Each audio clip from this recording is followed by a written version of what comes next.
quero te convidar a se colocar de pé, assim você dá uma esticada nas suas pernas e lê comigo a palavra de Deus, que está no Evangelho de Cristo, segundo o relato de João. Eu tenho o privilégio de estar comigo essa noite, a minha mãezinha. Mãe, faz assim. Olha a minha mãezinha. A minha mãezinha, sempre que eu estou aqui em Goiânia e ela me acompanha e é um esteio para mim, só de tê-la ali e saber que enquanto eu prego ela ora e intercede para que Deus tenha misericórdia, está tudo certo. Mãe é bom demais. E está comigo também Lohaininha. Lohane é minha filha do coração, hoje a responsável pelo meu ministério, enfim, duas pessoas muito amadas que eu tenho o privilégio de terem comigo hoje aqui. Evangelho de Jesus, segundo escreveu João, capítulo de número 15. Nós vamos ler do verso 1. Olha, chegaram. O pessoal da editora chegou. Vamos ler, depois eu falo aqui. Obrigada, amor. João 15, a partir do verso 1, diz assim a palavra do Senhor. Eu sou a videira verdadeira, e o meu pai é o lavrador. Toda vara em mim que não dá fruto, atira e limpa toda aquela que dá fruto, para que dê mais fruto. Vós já estáis limpos pela palavra que vos tenho falado. Está em mim e eu em vós, como a vara de si mesma não pode dar fruto, se não estiver na videira, assim também vós, se não estiverdes em mim. Eu sou a videira, vós as varas. Quem está em mim e eu nele, este dá muito fruto, porque sem mim nada podeis fazer. Se alguém não estiver em mim, será lançado fora, como a vara, e secará. E os colhem, e os lançam no fogo, e ardem. Se vós estiverdes em mim, as minhas palavras estiverem em vós, pedireis tudo o que quiseres, e vos será feito. Você pode orar comigo, mais uma vez? Senhor, nós queremos te adorar nessa noite. Deus, render a Ti toda a honra, toda a glória, todo o louvor. Dizer que Tu és a nossa razão, Tu és o motivo que nos reúne neste lugar. Pai, eu quero louvar a Deus pela vida desse ministério. Deus, que tanto tem honrado o Teu nome na nossa cidade, no nosso estado, na nossa nação, fora dela. Obrigada, Deus, porque o Senhor tem dado graça e sustentado o Teu povo neste lugar. Deus, e agora em que nós abrimos a Tua palavra, é com temor e tremor que eu quero te pedir que o Senhor continue falando conosco. Pai, o Senhor tem falado desde o início dessa reunião, através dos louvores, Pai, através da palavra da apóstola agora. Mas uma vez mais, Senhor, nós queremos te pedir que o Senhor se revele a nós. Nós queremos e precisamos ouvir a Tua voz. Pai, os nossos ouvidos estão abertos e a nossa mente está alerta, porque nós precisamos receber a poderosa semente da Tua palavra. Fala conosco, Senhor. Quanto a mim, Deus, uma vez mais eu confesso a minha completa dependência de Ti para ministrar essa palavra. Que somente a Tua voz seja ouvida no nosso meio. Fala conosco, Senhor. É a nossa oração pelos méritos de Jesus o Cristo. Amém. Você pode se assentar, minha irmã? Só mostrando os livros, esse aqui são os meus, a Ansiedade. É bem pequeno, como eu comentei com você. Talvez você não saiba, mas o brasileiro é o povo mais ansioso do mundo. O Brasil ganha em níveis de ansiedade de povos que têm um índice de depressão maior que o nosso. E isso é assustador. Enfim, eu trago aqui uma perspectiva cristã sobre tudo isso. E tem alguns outros livros aqui que são da minha editora. Esse aqui, eu brinco que esse livro é aquele livro que a gente não pode morrer sem ler. Não dá para sair dessa vida para outra sem ler esse livro aqui, que é de ninguém mais, ninguém menos que Charles Haddon Spurgeon, o príncipe dos pregadores.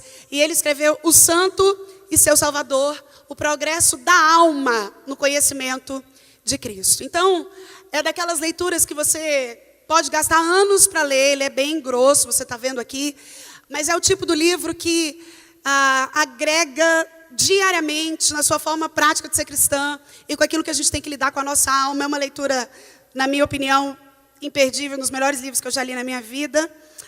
E também dele, Charles Haddon Spurgeon, conforme a sua promessa.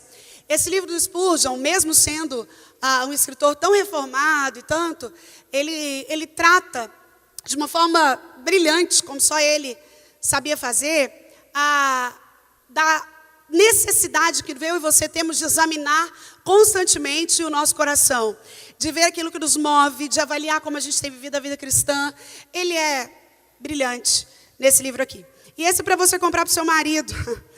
Henry Scougal, um dos maiores autores contemporâneos que nós temos no mundo hoje, escreveu A Vida de um Homem de Deus na Alma, a vida de Deus na alma do homem. É um excelente livro, na minha opinião, um dos melhores já escrito para os homens. Está páreo a páreo com aquele O Silêncio de Adão. Eu não sei se o seu marido já leu, mas se não, dá para ele de Natal, Dia dos Pais, sei lá, O Silêncio de Adão, Larry Crabb. É um livro brilhante para que os nossos homens leiam. E a vida de Deus na alma do homem é também imprescindível. Enfim, vai estar lá fora. Só te dizendo que a venda do nosso material nos ajuda a sustentar o PROMA, Projeto Otimizado Mão Amiga, que é uma casa de recuperação que nós temos ali na cidade de Goianira. Nós estamos, meu esposo e eu, há 9 anos, cuidando de homens vítimas do crack. E nós temos hoje ali 45 alunos se recuperando desse vício. E como, pela misericórdia de Deus, nós somos uma das únicas casas do estado que não cobra, a gente está sempre lotado de jovens e homens de todas as faixas etárias, cumprindo ali um programa de 10 meses. Então, é só para você saber para onde vai sua semente. Além de investir numa literatura fantástica, você está nos ajudando a pôr comida na boca daqueles meninos. Enfim, vai estar lá. E tem tantos outros livros incríveis que essa editora publica. Querida, eu quero conversar com você sobre, a partir do texto que a gente leu, sobre o tema da conferência, sobre o que é ser uma mulher conectada. O dicionário fala que conectar é agregar vários elementos ou mecanismos a um propósito comum, ou seja, juntar um monte de coisas. Eu fiz questão de escolher o texto de João capítulo 15, porque aqui fala de alguém que está conectado a Cristo. E fala que essa pessoa tem algumas características. Primeiro, quando ela continua ligada ao Senhor, ela vai dar fruto. Mas também, se ela não der, o Senhor corta. E aí a gente vai lendo e vai vendo que Deus não lida de uma forma totalmente livre com essa questão de estar conectado a algo. E o texto é riquíssimo em dizer, olha, e é Jesus, aqui são palavras do próprio Cristo dizendo, está em mim e eu em vós, porque a vara sozinha não dá fruto. A vara sozinha não consegue viver tudo isso. Mas antes de entrar no texto propriamente dito, eu quero fazer um contexto histórico com você para que a gente entenda por que hoje, numa era tão conectada, nós vivemos conectados com tudo. Certamente, você aqui no intervalo está aqui, mas está conectado através do seu celular, do seu tablet, com as suas redes sociais que você tem, já ligou na sua casa, sabe como estão os seus filhos. Nós vivemos conectados o tempo todo. Nós estamos vivendo, em termos históricos, a era chamada pós-moderna. A pós-modernidade, em termos históricos, passa a valer a partir de 1989, quando cai na Alemanha o Muro de Berlim. E com a queda do Muro de Berlim, houve uma mudança de geração.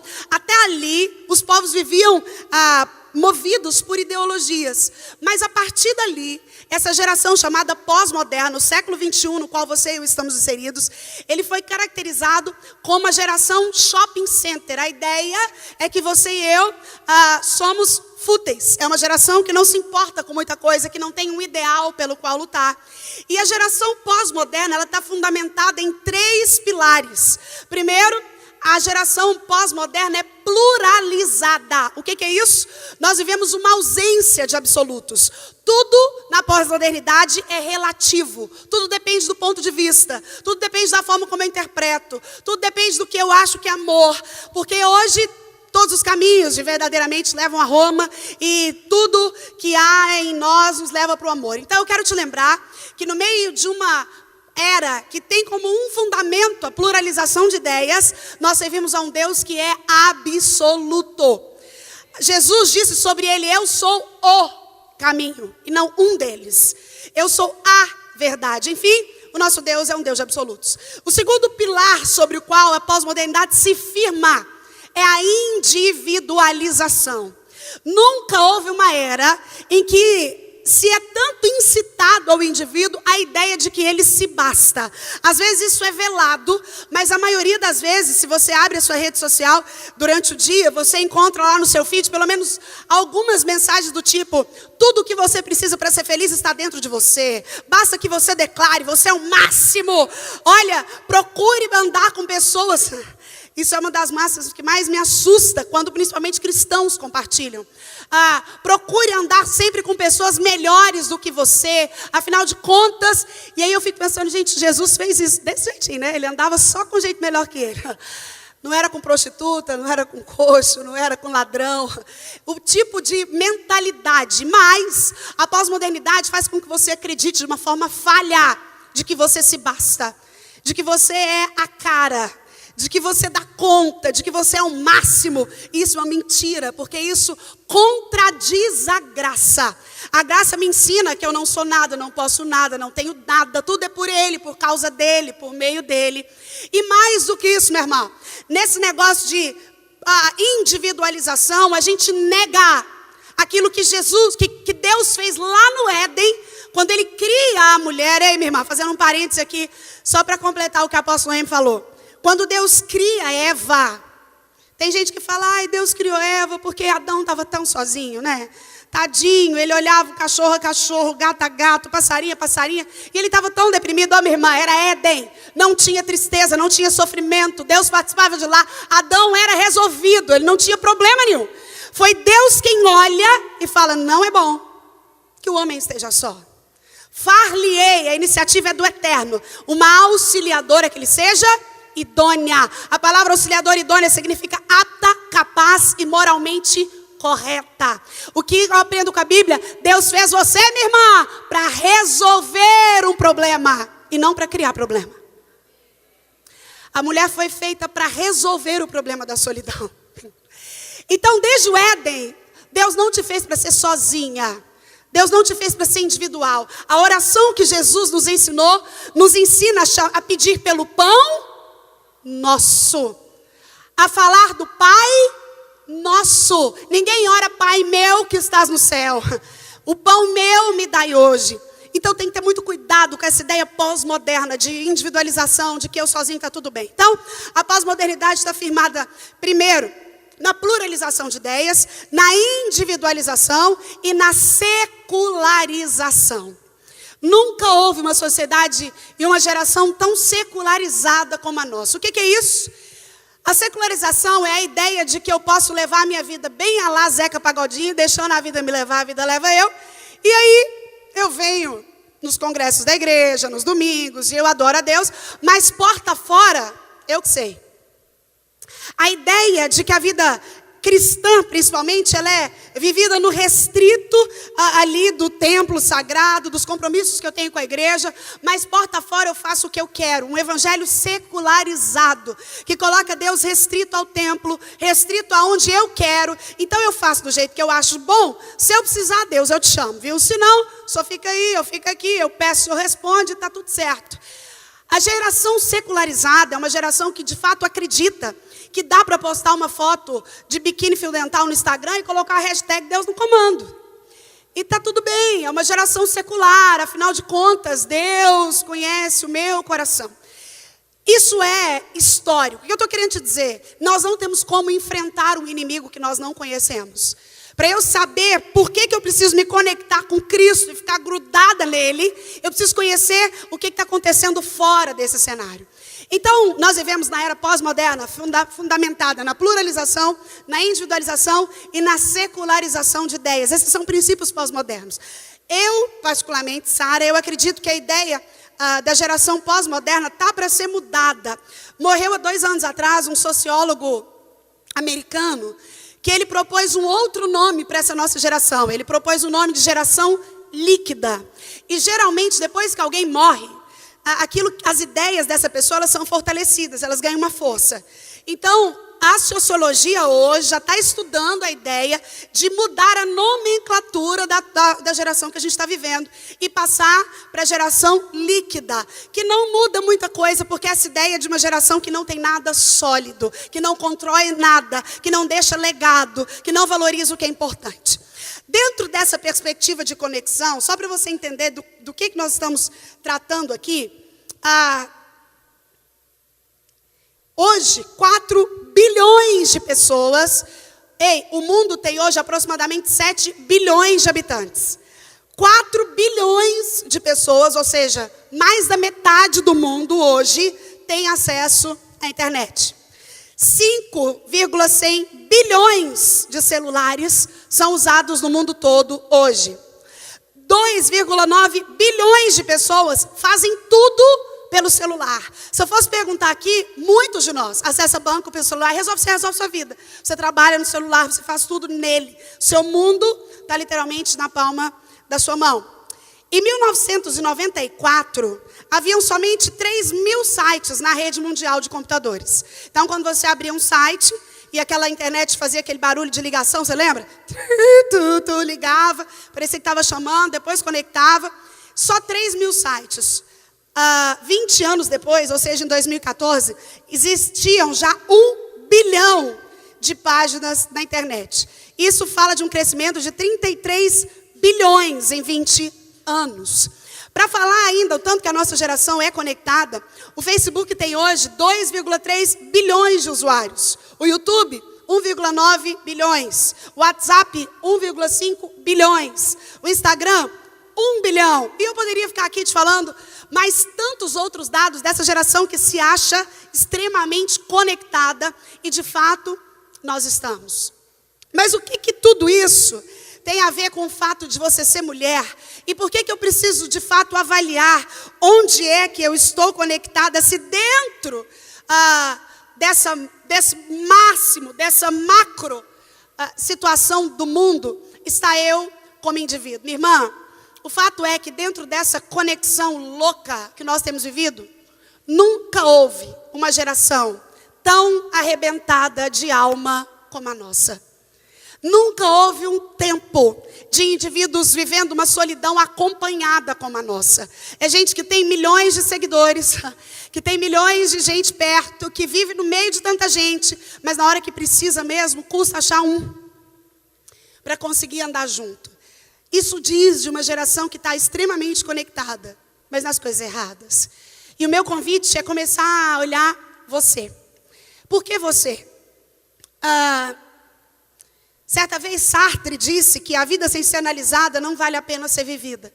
Mas ele nem precisava ter dito isso, porque a Bíblia investe um livro todo, que é o livro de Eclesiastes, só falando da importância da autoanálise.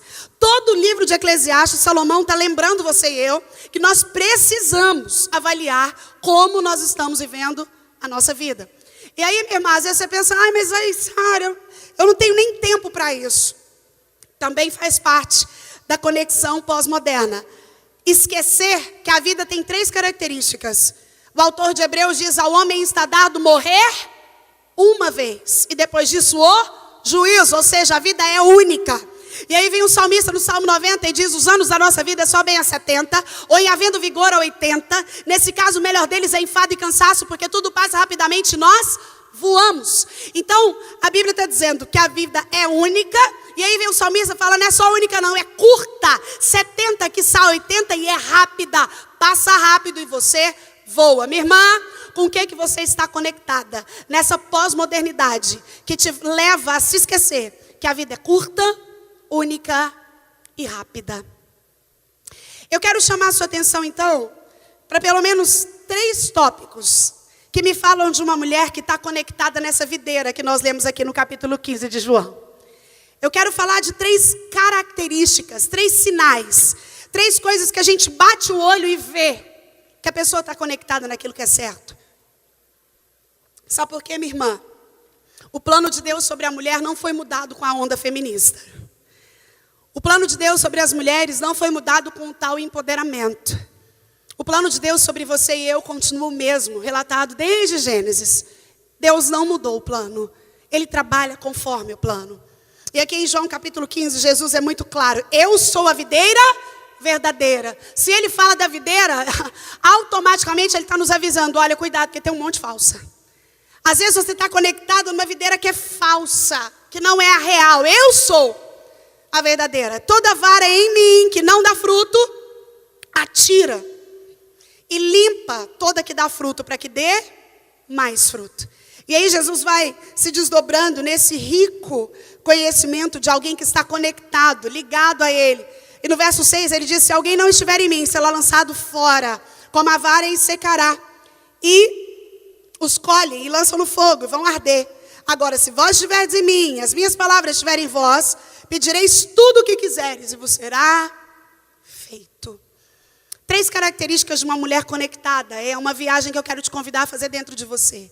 É olhar para mim, nesse tempo que nós vamos passar juntas aqui, e entender se nessa vida curta, única e rápida que eu tenho para viver, dentro dessa geração pós-moderna que está se tornando líquida, eu estou verdadeiramente tendo características de uma mulher conectada. Querido, tem um teólogo que afirma que Deus conhece os que são dele pelo nome, mas nós os conhecemos pelo caráter. Quando uma pessoa olha para nós, e levando em consideração que o caráter é o conjunto de atitudes que nós externamos para as pessoas, elas nos julgam. Não é que a gente faz assim, a gente julga caráter. A gente olha e fala: eu gosto do fulano é bom caráter. Olha, eu conheço esse ciclano, para mim ele não é um bom caráter. Nós julgamos o caráter. É por isso que esse teólogo afirma: Deus conhece os que são dele pelo nome, mas nós os conhecemos pelo caráter. Quando nós observamos o caráter de alguém, a gente consegue saber a quem essa pessoa pertence, a quem ela serve, ao que ela está conectada, quem é o lugar onde a energia dela é absorvida. Primeira característica de uma mulher conectada é que essa mulher é motivada a economizar energia emocional. Você pode dizer comigo? Eu preciso economizar energia emocional. Eu vou te explicar o que é isso. Todos nós temos, umas mais, outras menos, uma cota de energia emocional dentro de nós. Eu chamo isso de porção emocional diária. Essa porção emocional diária, ela varia de acordo com o nosso estado de espírito. Então, eu vou te dar um exemplo. Amanhã é sábado e você certamente já programou algumas coisas para fazer. E a nossa energia emocional diária, ela é preservada quando tudo aquilo que eu planejei fazer dá certo. Mas nós sabemos que os imprevistos são corriqueiros. Então você planejou estar aqui amanhã na hora que o congresso vai começar. E aí quando você está saindo de casa, o pneu do carro fura.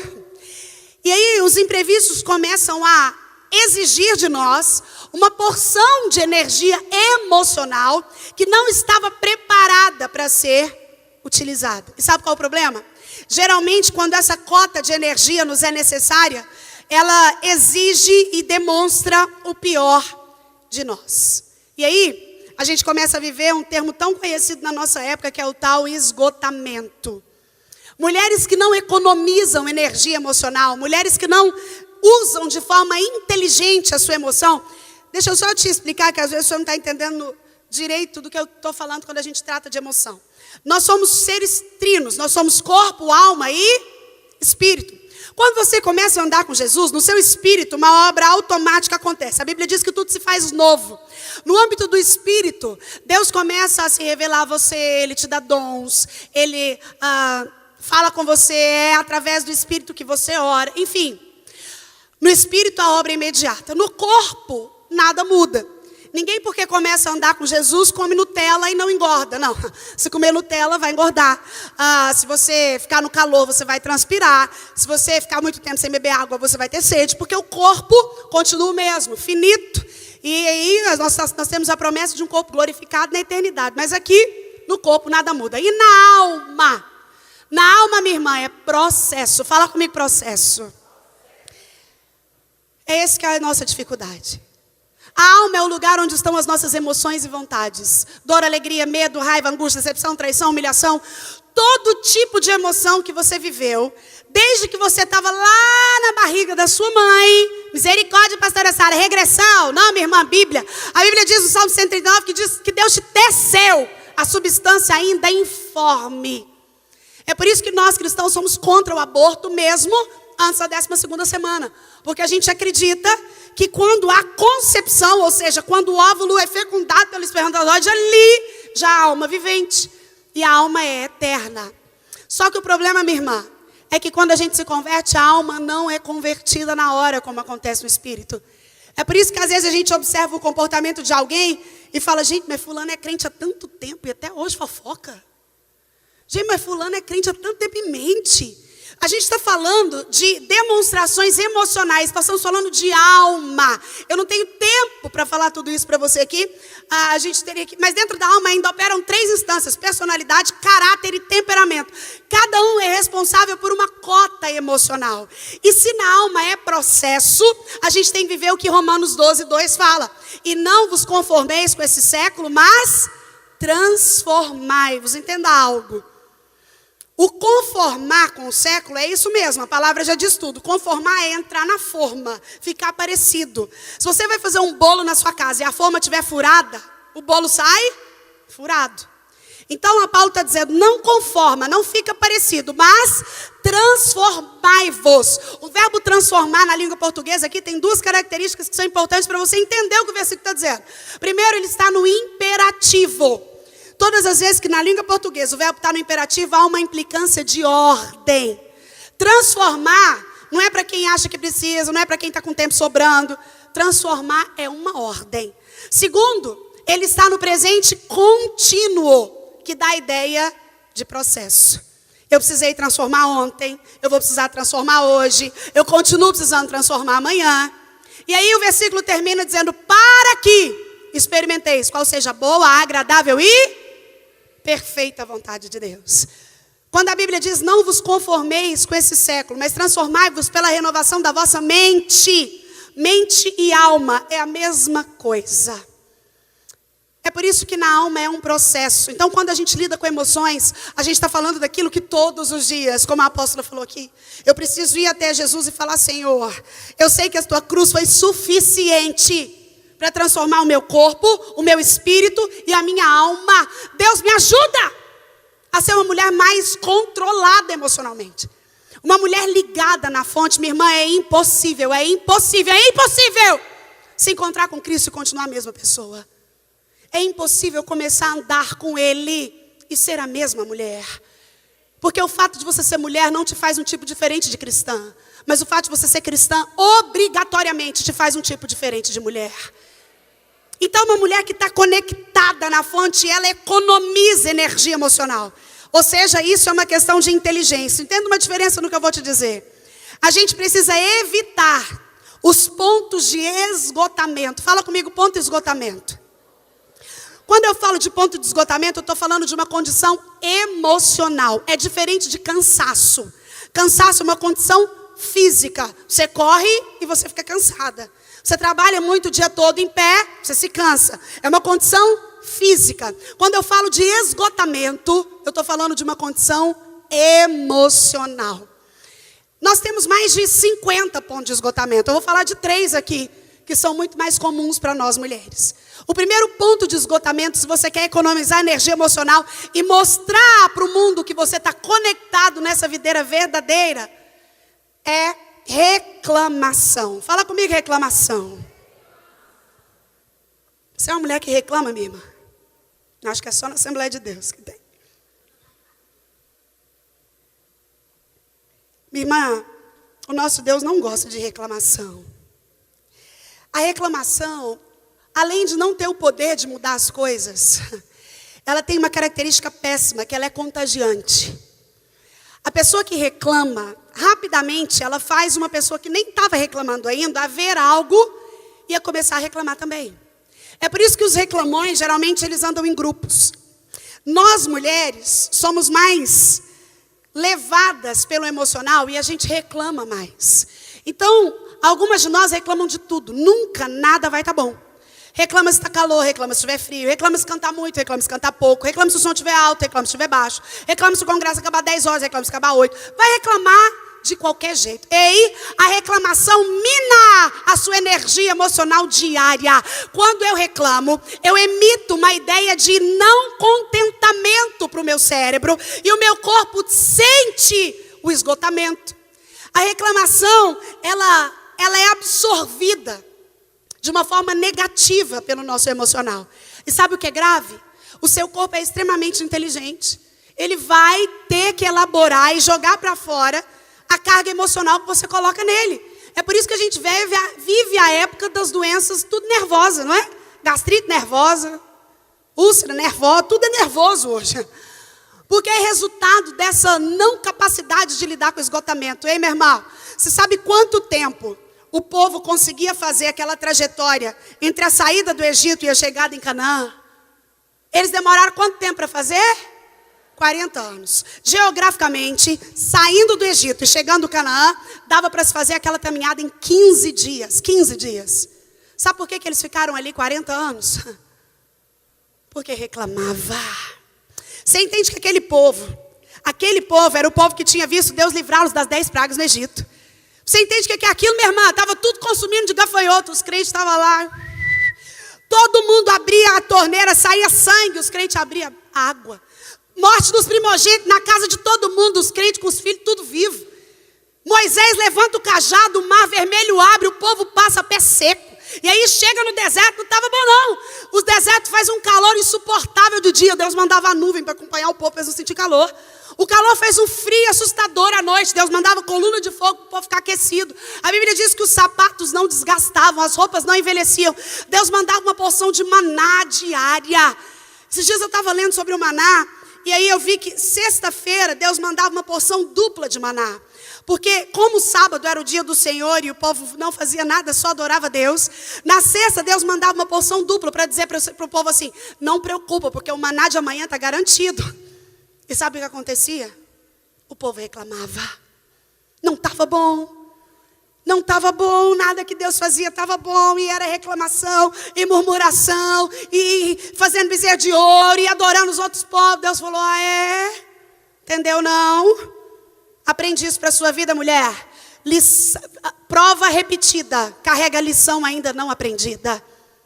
Provação repetida, lição não aprendida. O que era para ser feito em 15 dias, demorou 40 anos. Reclamação é ponto de esgotamento. A Bíblia diz que quem conhece a Deus anda com contentamento. Ei, é feliz com aquilo que você já tem. E aprendendo a glorificar a Deus por isso. Uma mulher conectada na videira verdadeira é uma mulher que não reclama. É uma mulher que, quando reclama, faz isso para quem pode resolver. Eu acho tão divertido quem vai reclamar na rede social, você já viu? Eu acho divertidíssimo quem faz desabafo na rede social. Vai lá e faz aquele desabafo, e posta uma foto, e manda em direta para o planeta Terra inteiro. E aí não tá bom não, vai no Facebook, compartilha, pega uma frase do outro que tem a ver com o seu dia, posta no Stories. Como se a rede social ou quem está lendo tivesse algum poder de mudar aquilo. Eu fico pensando, se esse irmão tivesse gastado esse tempo orando, ou seja, conectado com quem tem poder para mudar, talvez as coisas seriam diferentes. Uma mulher conectada, ela é motivada a economizar energia emocional quando ela para de reclamar. Segunda característica de uma mulher que economiza energia emocional, ela evita a ultraatividade do pensamento. Fala comigo, ultraatividade do pensamento. Um psiquiatra brasileiro chamado Dr. Augusto Cury, aproximadamente 3 anos atrás, ele deu o nome para uma doença nova que se chama SPA, Síndrome do Pensamento. Já ouviu falar, né? Pastora, não, sou PhD, vivo isso todo dia. A síndrome do pensamento acelerado é essa ideia de uma mente que não descansa. Ela tem sido uma das principais causas da insônia do nosso tempo. O nosso tempo é caracterizado por um povo que dorme um sono artificial. É o império dos calmantes. Ai, pastor, eu só melatonina, nunca tomei outra coisa. Minha irmã, dando mesmo. Sono artificial. Por quê? Porque você deita para dormir, mas a mente não para.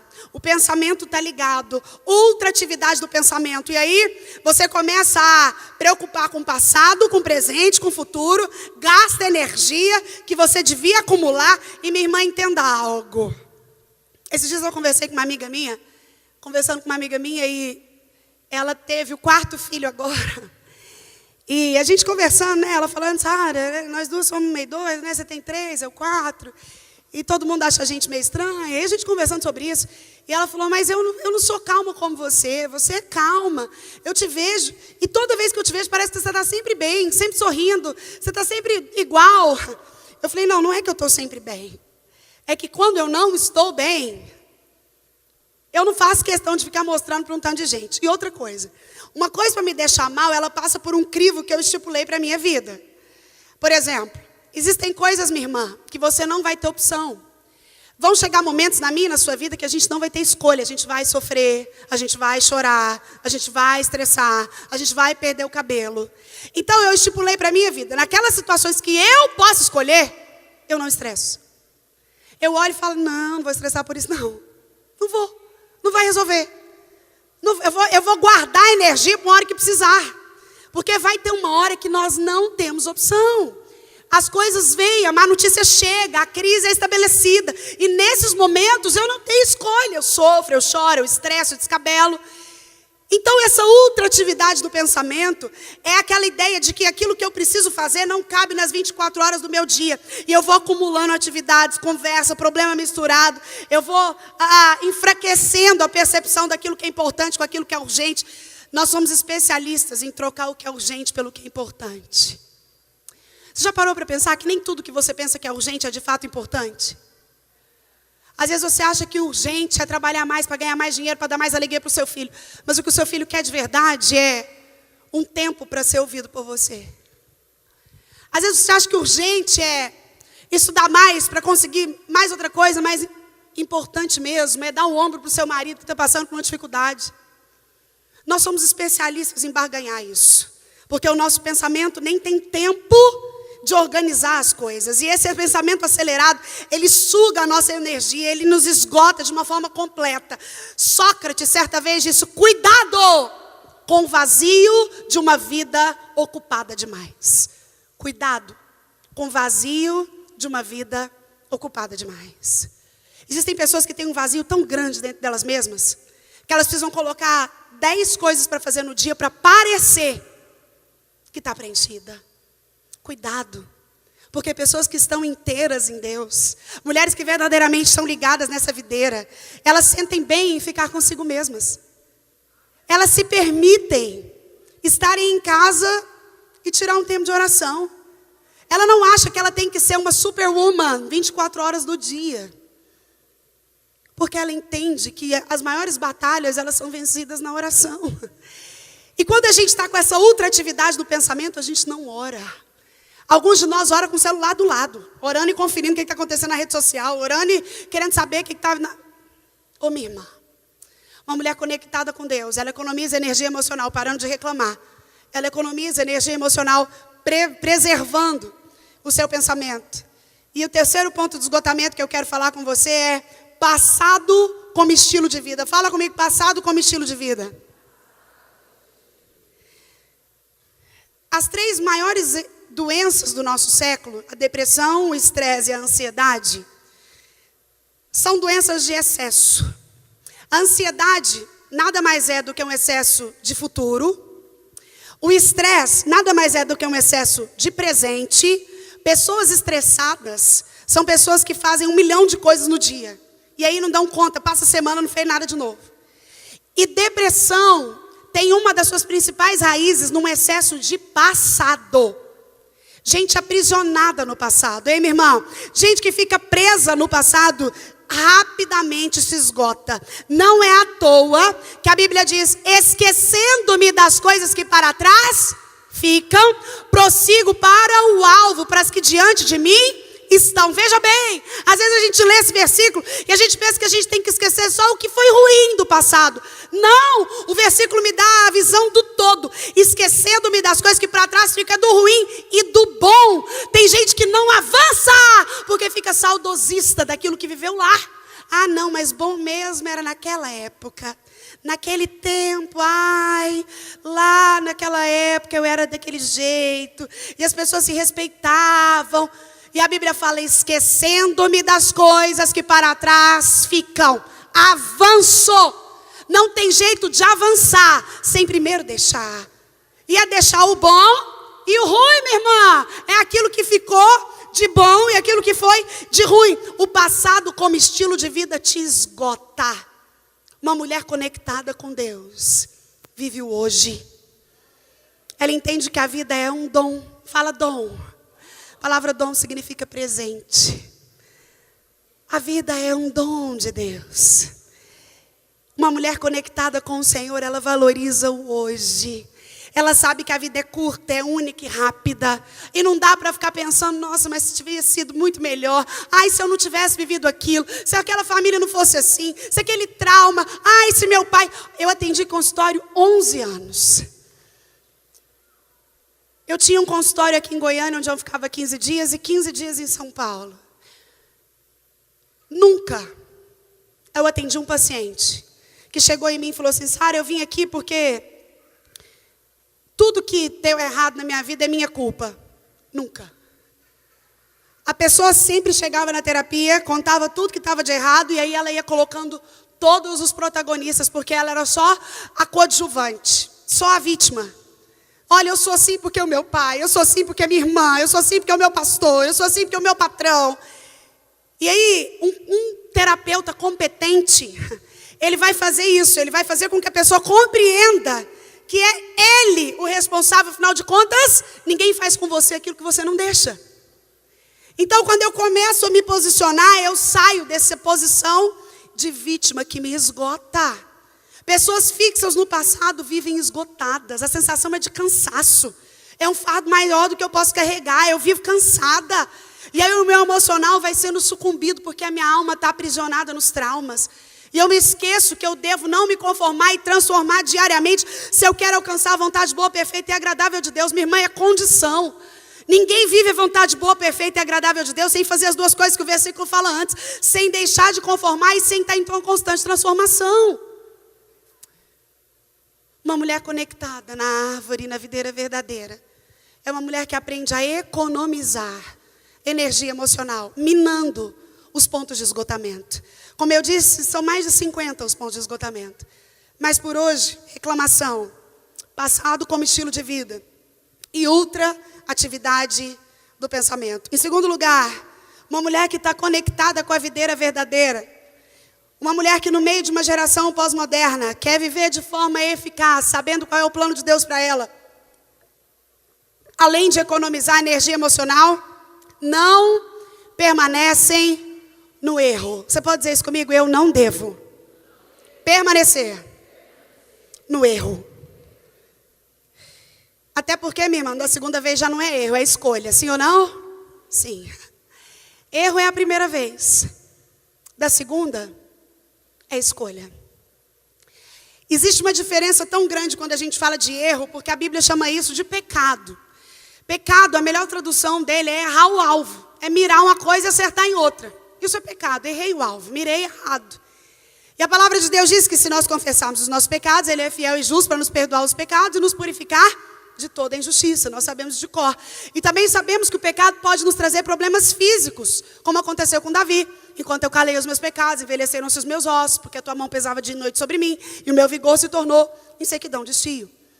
O problema da forma como eu lido com o erro é que eu não entendo que arrependimento é uma coisa e regeneração é outra. Ei, arrependimento é quando você chora. Regeneração é quando você muda. Arrependimento é a mudança da mente. Regeneração é a mudança do homem. Você entende essa diferença? Muitas vezes a gente até arrepende, mas não está vivendo a regeneração. Regeneração é menos de mim e mais de Deus. Importa que Ele cresça e eu diminua. Já não vivo eu, mas Cristo vive em mim. Uma mulher regenerada, cada dia tem menos dela e mais dele. Por isso que arrependimento é quando eu choro e a regeneração é quando eu mudo. Por isso que o arrependimento é a mudança da mente, mas a regeneração é a mudança do meu ser. Uma mulher ligada na videira verdadeira, conectada nele, não permanece no erro. E aí você pode falar, ai, mas pastora Sara, eu tenho essa escolha. Para responder essa pergunta, eu preciso que você primeiro entenda as 3 emoções humanas básicas. São elas: medo, raiva e amor. Fala comigo, medo, raiva e amor. Todas as outras emoções que nós temos são derivadas dessas 3. Por que eu estou falando que a gente precisa compreender essas 3 emoções? Porque a forma como eu as compreendo revela a quem eu sirvo. A forma como eu lido com isso na minha vida revela quem domina o meu ser, a quem eu estou conectada. Se o que rege a minha vida é a novidade do coach, da autoajuda, da multiespecialização, É tão engraçado, né? Tem crente hoje que vai misturando tudo. Põe um versículo, uma frase de Buda, acha legal o que Allan Kardec falou e vai misturando tudo. Fala, não, é que eu acho assim, todos os caminhos levam a Deus, é tudo parecido. Essa ideia da forma como eu lido com essas emoções básicas falam muito de em quem eu estou conectada. E todos nós, se queremos viver uma vida com o propósito que Deus designou para nós, precisamos aprender a administrar a luz dele. Isso não é tarefa nossa, você pode dizer amém. Nenhuma de nós tem essa capacidade, minha irmã. Isso é obra do Espírito que em nós habita. Isso é obra da graça. Nenhum de nós dá conta de dominar medo, raiva e amor da forma como deve ser. Essas emoções humanas básicas, elas são uma espécie de sentimento âncora, que se não relacionados e vindo da videira que é o Senhor, a forma de executá-lo, a gente não consegue viver uma vida saudável. O contrário de saúde é doença. Ou seja, eu vou adoecer. Eu vou definir cada uma rápido para você entender o que eu estou falando. O medo, talvez seja a mais severa das 3, porque o medo não é só emoção, o medo é um espírito. A Bíblia diz que é um espírito de medo. Não é assim que a Bíblia diz? Não vos dei espírito de medo, diz o Senhor. O Senhor não nos deu espírito de medo. O medo é um espírito. E é por isso que ele é tão severo. O medo paralisa, o medo limita, o medo escraviza. O medo pode ser o senhor de uma vida inteira. É por isso que ele tem que estar sempre condicionado a uma decisão de enfrentamento. Eu vou te dar um exemplo de como o medo paralisa.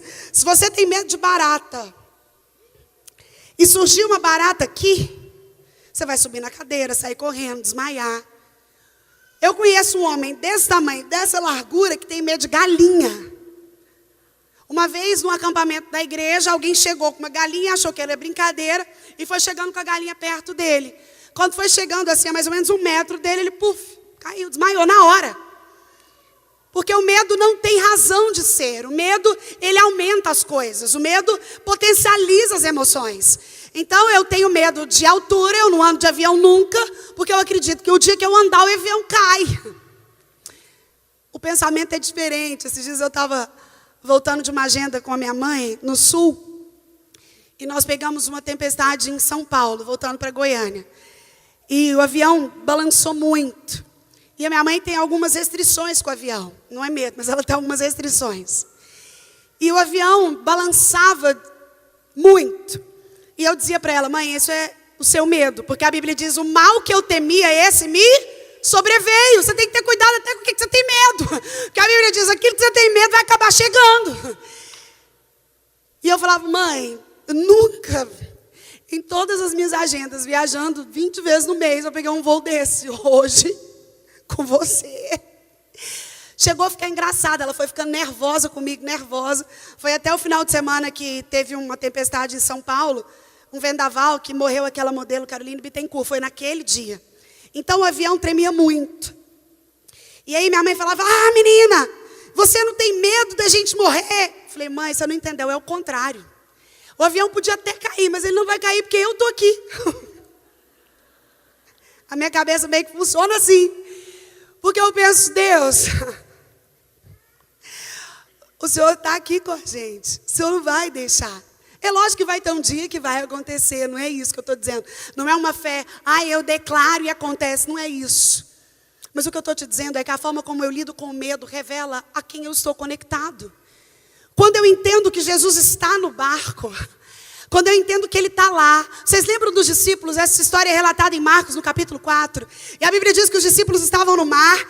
E aí uma tempestade terrível começa. E Jesus estava no barco com eles, só que Jesus dormia. E aí quando Jesus de repente acorda no meio daquela tempestade, eles olham bravos para Jesus e falam, mestre, não te importa que pereçamos? E às vezes eu leio aquele texto e eu penso, quantas vezes você e eu nos sentimos assim? Quando a gente olha e fala assim, o Senhor não está vendo o que está acontecendo comigo? Não, Deus. Deus só vai deixar, Senhor. Foi essa sensação dos discípulos, mestre, não te importa que pereçamos. Mas Jesus é tão lindo que ao invés de responder para eles, ele faz outra pergunta. Como é que vocês podem ficar assim? Vocês não têm fé? Jesus fala para eles. E aí Jesus vai, declara, mar, fica calmo. E aí há uma terceira e última pergunta nesse texto. A primeira foi deles para Jesus, a segunda de Jesus para eles, mas a terceira é deles para eles mesmos, feita entre eles. E eles começaram a se perguntar, quem é esse? Que até o vento e o mar lhe obedecem.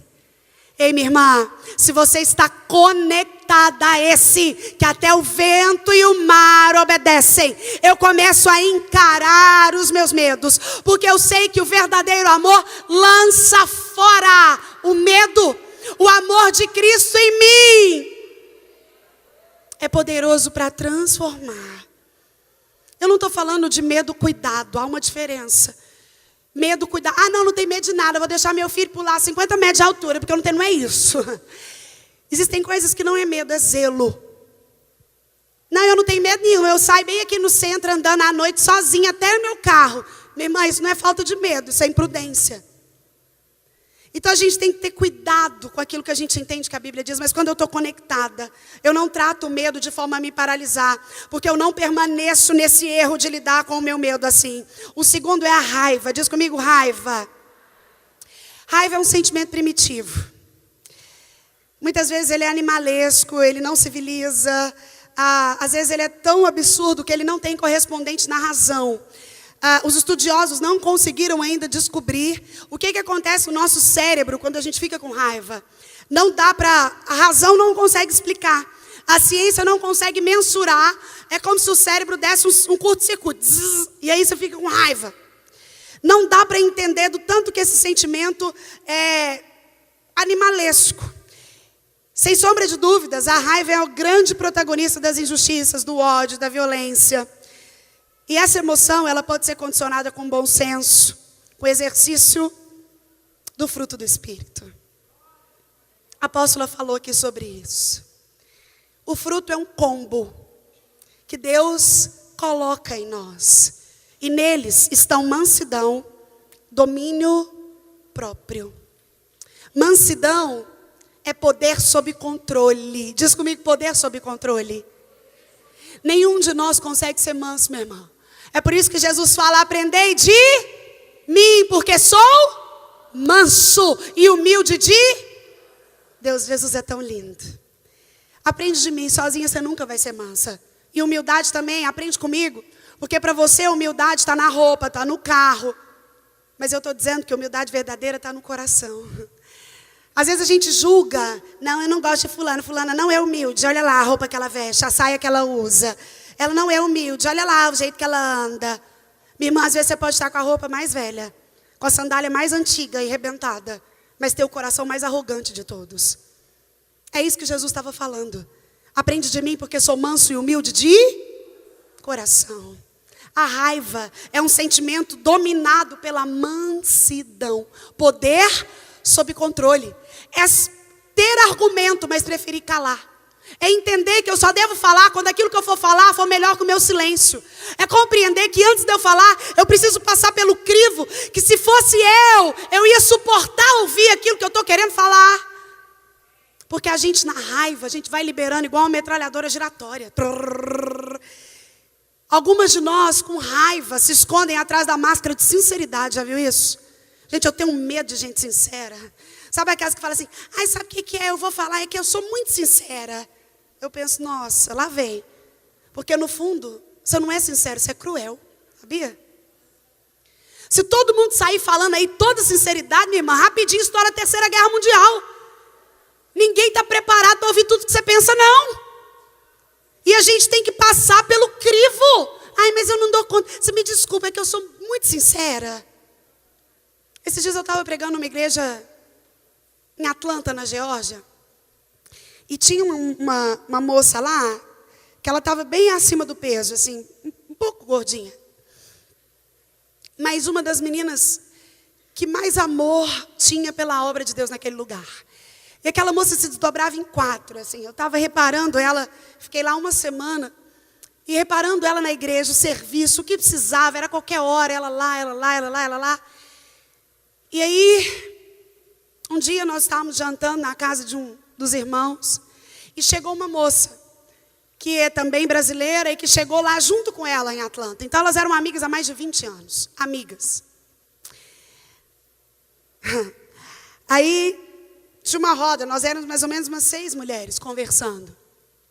E no meio dessa, essa amiga, muito sincera, virou para ela e falou assim: eu já avisei, no meio das 6. Eu já avisei, se não emagrecer, o próximo passo é perder o marido. Tá muito gorda, tá desarrumada, tá plá, plá. A minha vontade, falei: Senhor, põe uma trave na minha língua. Mas depois eu chamei essa que dizia que é amiga no canto e falei: minha irmã, com muito zelo, eu queria que você revisse aquilo que você chama de amizade. Porque o amigo verdadeiro, ele te fala a verdade pessoalmente, a sós. Mas em público ele te defende. Um amigo verdadeiro nunca te expõe em público. Um amigo verdadeiro jamais vai colocar a sua fraqueza na frente dos outros. Um amigo verdadeiro, ele te fala aquilo que deve ser falado. E talvez se ela tivesse chamado ela no canto e falado: olha, eu posso te ajudar, eu vou caminhar com você, vamos fazer uma dieta junto, eu vou te levar ao médico. Você está com algum problema que você não está conseguindo falar e está descontando na comida. Agora, no meio de uma conversa que não tinha nada a ver, ela expõe uma humilhação. Sabe quando você percebe que a pessoa não tinha lugar mais, a moça? Ela não tinha lugar, ela saiu. E depois eu percebi que ela foi chorar. E eu fiquei pensando, o que motiva, às vezes, você e eu a liberar algo que está dentro de nós, que às vezes é fruto de uma raiva não dominada, de uma inveja maquiada. É por isso que a raiva, o medo e o amor são sentimentos primitivos. Todos os outros derivam desses. Quando eu falo que uma mulher conectada à videira verdadeira, ela não permanece no erro, é porque ela começa a avaliar dentro das atitudes, das falas, dos pensamentos, das ações, dos relacionamentos, como ela lida com esses sentimentos que a Bíblia me diz como eu devo lidar. Jesus diz: aprende comigo porque sou manso. Jesus era tão manso, minha irmã, você entende que ele é Deus. Ele podia ter parado e falar: Pilatos, para com essa palhaçada aí. Quem que você pensa que você é, que pode mandar eu ir para a cruz ou ficar livre? Para, Pilatos, cansei dessa bobeira, não vou morrer na cruz, vou voltar. Mas a Bíblia diz que como ovelha muda, ele foi levado ao matadouro. Como aquele de quem os homens não fizeram caso. O castigo que nos traz a paz estava sobre ele, e sobre as suas pisaduras você e eu fomos saradas. É com ele que nós devemos aprender. Uma mulher conectada a ele é uma mulher que domina a sua raiva, que não toma decisões enquanto está com raiva. E o terceiro sentimento que você não pode permanecer no erro, e nem eu, é o amor. Fala comigo: amor.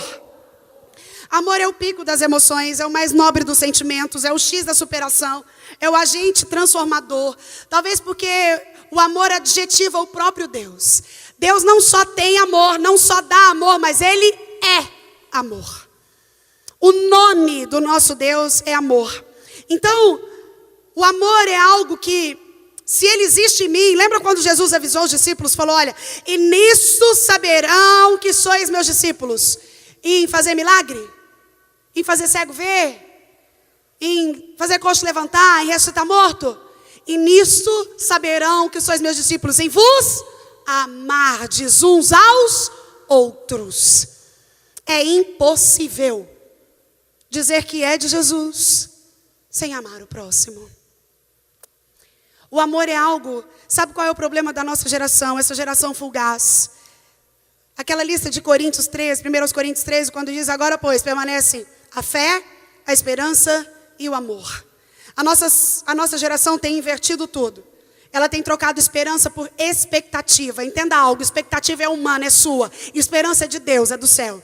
Ela tem trocado fé por crença. Você entende a diferença?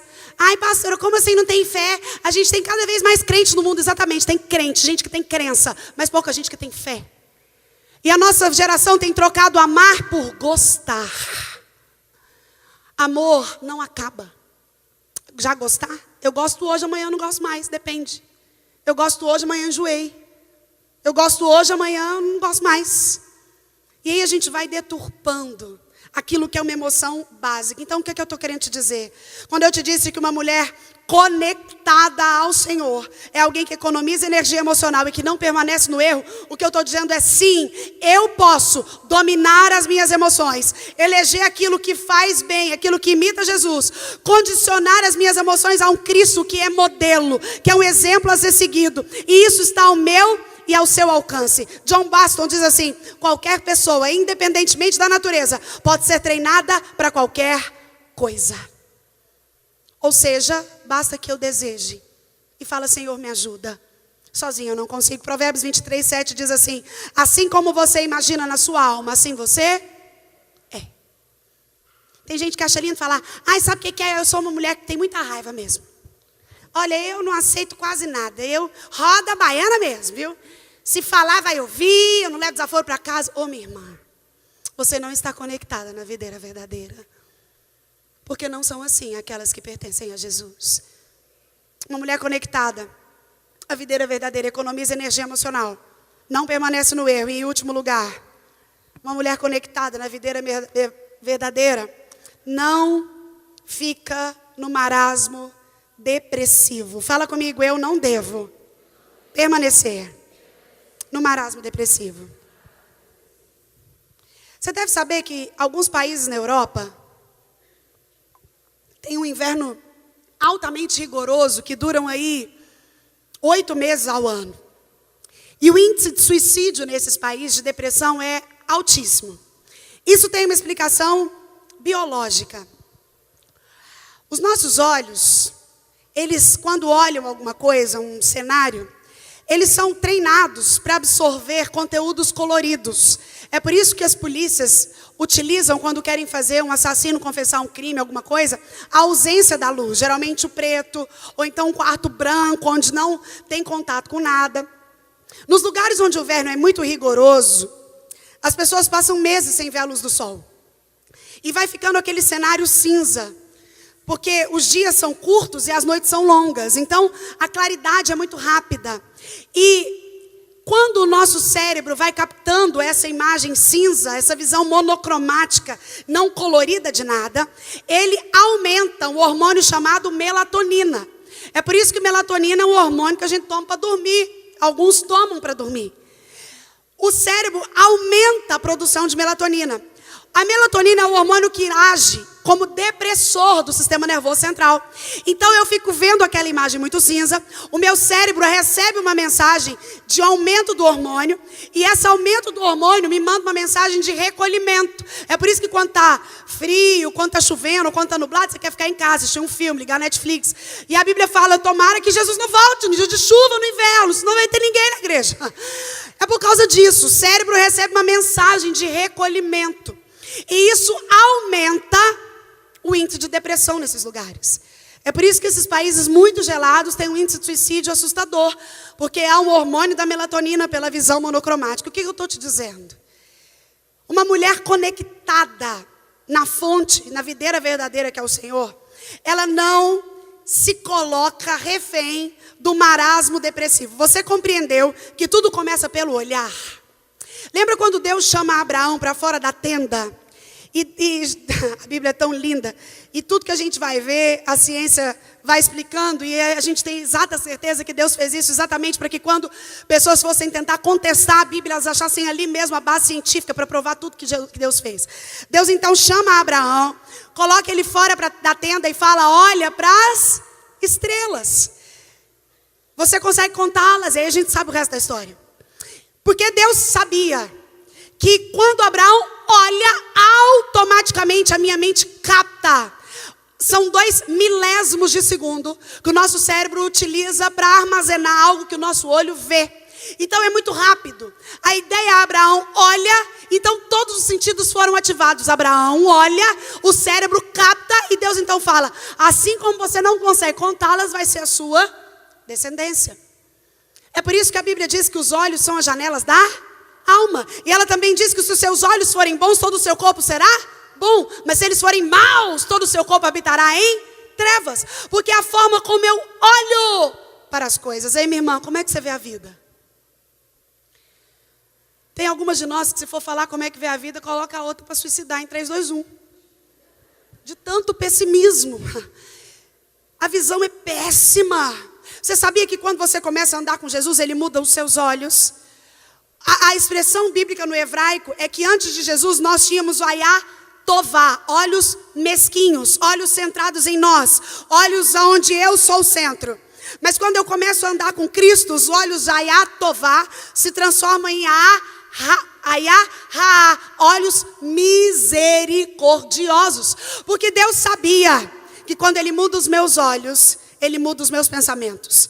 Quando os meus pensamentos são mudados, a minha fala é alterada. Quando a minha fala é mudada, a minha atitude é transformada. E as minhas atitudes transformadas mudam o meu hábito.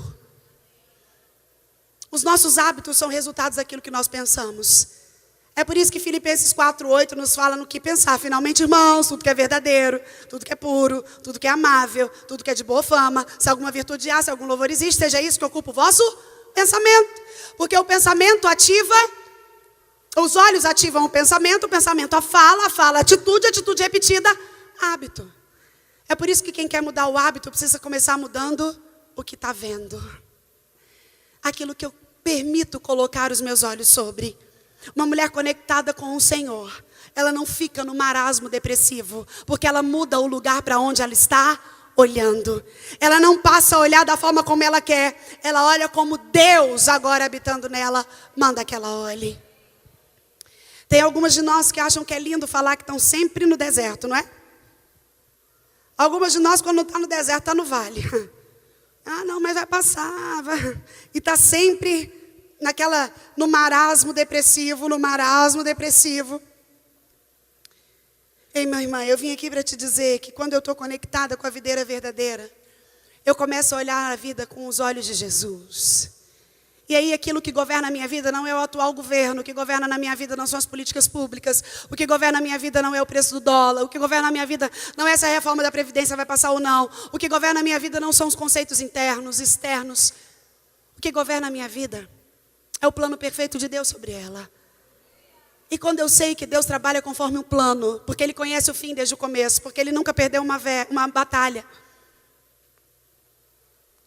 E ainda mais, eu entendo que o Senhor tem o controle de tudo, porque Ele é soberano.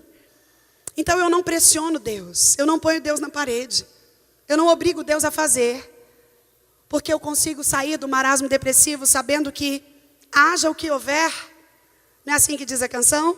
Se Deus fizer, Ele é Deus. Se não fizer, Ele é Deus. Se a porta abrir, Ele é Deus. Mas se fechar, se a doença vier, Ele é Deus. Se curado eu for, se tudo der certo, mas se não der. E uma mulher conectada diz: não o adoro pelo que Ele faz, eu o adoro pelo que Ele haja o que houver, sempre será Deus. Não o adoro, diga isso. Eu o adoro pelo que Ele é, haja o que houver, sempre será Deus. Uma mulher conectada entende que Deus não está sentado numa cadeira de balanço, aposentado, assistindo o caos da humanidade. Ele continua exatamente no lugar de onde Ele nunca saiu, no comando de todas as coisas. Feche os seus olhos em nome de Jesus, minha irmã. Uma mulher conectada é estimulada a economizar energia emocional. Uma mulher conectada na videira verdadeira, que está dando fruto para não ser cortada, é uma mulher que aprende a não permanecer no erro. E é alguém que não permanece no marasmo depressivo. Sabe, eu não sei como você chegou aqui. Talvez cansada, a pós-modernidade te suga. São tantas tarefas. São tantas funções, são tantas situações. Quem sabe a sua alma está cansada e você fica lutando para permanecer ligada, conectada. Minha irmã, é como se fosse um abajur. E às vezes o abajur está desligado e tudo parece estar tão escuro. Mas o motivo do abajur estar desligado não é porque não tem energia. É porque a tomada não está ligada na energia. Assim somos nós sem o Senhor. O Senhor é como se fosse essa energia, essa tomada que está sempre pronta, está lá. Mas às vezes nós que somos esse abajur, preferimos ficar desligados. Parece que dá trabalho. O Senhor te chama a fazer uma autoanálise de você nessa noite. A conferência está só começando. Mas uma mulher conectada, ela elimina os pontos de esgotamento. Ela não permanece no erro, porque ela lida de forma bíblica com medo, com a raiva e com amor. E ela não fica no marasmo depressivo, aonde o que domina é um olhar pessimista, é a notícia antiga. Sabe, querida, o privilégio de ser conectada nessa videira verdadeira é que todas as outras conexões, por mais bonitas que pareçam, por mais que possam ser firmadas em gente boa que falou coisa boa, são fundamentadas em conexões de pessoas que até fizeram ou falaram coisas bacanas, mas que não estão mais aqui. Se você for ao túmulo de Buda, você vai encontrá-lo lá. Se você for ao túmulo de Kardec, ele também vai estar lá. Maria também está no túmulo. Confúcio está no túmulo.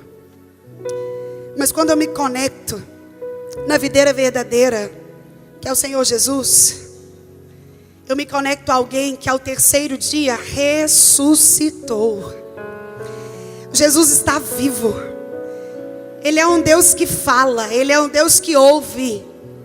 E é isso que faz dessa reunião algo tão importante. É a certeza de que Ele está aqui. Jesus está aqui. A videira verdadeira está aqui, ao alcance da sua fé. Ao alcance do seu reconhecimento de que você necessita dele. Sabe, eu quero orar por você que em alguma dessas três situações, quem sabe o que você precisa é minar os pontos de esgotamento. Você reclama muito, vive com insônia, o pensamento está sempre acelerado, ou está aprisionado ao passado, quer seja bom ou ruim. Ou talvez a sua situação seja a permanência no mesmo erro. Você ainda não compreendeu que luta repetida está carregando uma lição ainda não aprendida, e você está lidando de forma ainda não bíblica, com medo, com a raiva, com o amor. Ou talvez a sua dificuldade seja porque você está no marasmo depressivo. Você está refém das circunstâncias e você não consegue enxergar Deus em meio a elas. Eu não sei qual dessas três situações não tem te deixado ser alguém verdadeiramente conectado à videira verdadeira. Mas uma coisa nós podemos ter certeza: essa videira está aqui. E ela está sempre pronta a te receber, ligada a ela outra vez, a ser enxertada nela outra vez. E quando você está enxertada nela, o texto que nós lemos diz que tudo que você pede, Ele vai fazer. Porque quando você está enxertado nela, você entendeu também que sem Ele você não pode fazer nada. Você que reconheceu uma necessidade de mudança em alguma dessas três áreas, eu quero te convidar a se colocar de pé no seu lugar mesmo, que eu quero orar por você e com você. E nós vamos clamar juntas para que o Senhor possa entrar com providência. Que Ele possa organizar a nossa alma da forma como Ele quer, para que a gente encontre a vontade boa, perfeita e agradável dEle. Que Ele possa nos ajudar a não nos conformar e a sermos transformados todos os dias. Sabe, querida, eu não estou falando de quão espiritual você é. Eu não estou falando de quantos dons você tem, de quantas línguas diferentes você fala, se você profetiza. Espírito é uma coisa, a alma é outra. Estar conectada a Deus fala de uma mudança de alma que você e eu precisamos todos os dias, todos os dias, todos os dias. Se você se colocou de pé, coloque aí a mão no seu coração que nós vamos orar. Crendo que o Deus que está aqui é o Deus que pode todas as coisas. Inclusive, começar uma mudança em você hoje. Que vai transformar o seu lar, o seu casamento, a sua maternidade, o seu profissionalismo, os papéis que você tem na sociedade, o seu serviço na igreja local. Senhor, nós queremos mais uma vez te adorar e reconhecer, Senhor, quão falhas nós somos. Deus, como nós precisamos da tua mão, como nós precisamos, Senhor, sermos enxertados nessa videira verdadeira, Pai. Quantas vezes a nossa conexão é falha, como uma internet que perde o sinal do 4G, ou um lugar que não tem Wi-Fi. E aí, Senhor, a gente se vê desconectada, longe, afastada, te conhecendo de ouvir falar, mas os nossos olhos te pedem de vista, Pai. Eu quero clamar pela tua visitação nessa mulher que se colocou de pé comigo. Como é bom saber, Senhor, que mesmo estando aqui algumas centenas de mulheres, o Senhor nos vê de forma individual. O Senhor sabe o motivo que fez cada uma delas se levantar da sua cadeira para dizer: Senhor, eu preciso minar os pontos de esgotamento. Senhor, muda os meus lábios. Eu não quero mais ser a mulher que reclama. Senhor, eu não quero mais ser essa pessoa que tem um pensamento aprisionado. Eu não durmo, Deus. Senhor, o Senhor sabe aquela que se levantou para dizer: Senhor, me ajuda a lidar com essa raiva que eu tenho, com o meu medo de todas as coisas, com o amor que esfriou. Pai, o Senhor sabe aquela que se levantou para dizer: Senhor, me tira desse marasmo depressivo, muda os meus olhos, muda a minha forma de ver, coloca em mim a tua visão. Pai, eu quero clamar que o Senhor entre com providência na vida das minhas irmãs, Senhor. Oh Pai, ajuda cada uma delas dentro dos seus papéis, dentro do casamento, Deus, do relacionamento com os filhos, dentro, Senhor, dos seus papéis de avó, de tia, de sogra, de cunhada, de amiga, de serva, de profissional. Pai, ajuda-nos a parecer com o Senhor, que a nossa conexão possa ser visível, notória, que as pessoas possam olhar para nós e enxergar alguém totalmente ligado, conectado, dependente, que usufrui, que se parece, que imita. Oh Deus, todas as outras conexões são tão fugazes, todas as outras são tão falhas, todas as outras dão tanto erro, tanta interferência. Mas aqui em João no capítulo 15 nós entendemos que a videira verdadeira, que é o Senhor, nos dá o poder de estarmos conectados a um Deus que jamais falhou, a um Deus que não conhece derrota, a um Deus que está vivo. Oh Senhor, muda corações, dá direção, muda prioridades, transforma o lar, restaura o casamento, Senhor. Oh Deus, devolve aquele relacionamento que foi quebrado como fruto de uma reclamação, de uma raiva. Pai, eu quero ministrar uma cura na insônia, em nome de Jesus. A tua palavra diz que em paz nós nos deitamos e logo pegamos no sono, porque só o Senhor nos faz repousar em segurança. Pai, nós queremos chamar em existência essa tua promessa na vida das tuas filhas. Pai, que o Senhor dê a cada uma delas um sono reparador, que elas possam se deitar e dormir, certas de que o Senhor já proveu para amanhã, certas de que eu não preciso temer o futuro, porque o Senhor já está lá. Oh Pai, visita as tuas filhas com graça, visita-nos, Senhor, que nós possamos estar conectadas com o Senhor, e isso ser refletido em todos os lugares que o Senhor permita que estejamos. Mais uma vez eu quero te louvar pela vida, Deus, do Ministério Luz para os Povos, te louvar pela obra dessa grande igreja e te pedir que o Senhor continue guardando, Senhor, a vida do apóstolo, da apóstola, de todos os bispos, ó Pai, de todos os pastores, de todo o corpo eclesiástico, de cada membro, que essa obra continue crescendo, Senhor, em quantidade, em qualidade, para a alegria do teu povo, mas muito mais para a glória do teu nome. Obrigada, Senhor, pelo privilégio que temos de te pertencer, de nos reunirmos como igreja. Obrigada por tudo que o Senhor fez hoje, Senhor. E que seja só um pouquinho de tudo que o Senhor ainda fará nesses outros 2 dias de conferência. Obrigada, Pai. Nós te adoramos por tudo. A Ti a honra, o louvor e a glória para todo sempre. Em nome de Jesus. Amém. Deus te abençoe, minha irmã.